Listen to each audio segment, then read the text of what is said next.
জানো তো, এই পৃথিবীর মানুষগুলো না খুব স্বার্থপর। কখনো কারো ভালো এরা ঠিক সহ্য করতে পারে না। এমনকি তুমি যাকে প্রিয়জন ভাবছো, তারও তোমার ভালোটা দেখে মেনে নিতে কষ্ট হয়।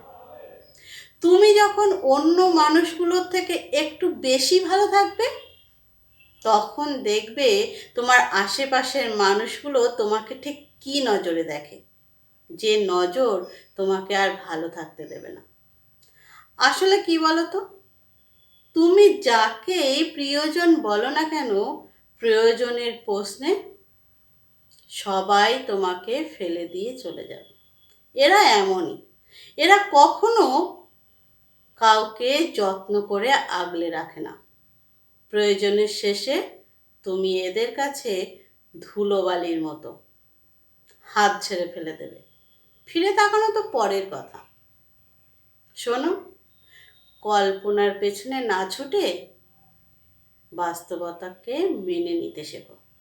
আর সত্যি তো এটাই যে তুমি কেবলই প্রিয়জন নও কারোর। তাই বলছি, অন্যকেও দুঃখ দেওয়ার আগে নিজেকে পাথর বানাও, ঢাল হও নিজেই নিজের, যাতে তোমাকে আঘাত দিতে আসা মানুষগুলোই ভেঙে টুকরো টুকরো হয়ে যায়। নিজের আর নিজের স্রষ্টার উপর সর্বোচ্চ বিশ্বাস রাখো, দেখবে শেষ হাসিটা মন খুলে তুমিই হাসবে।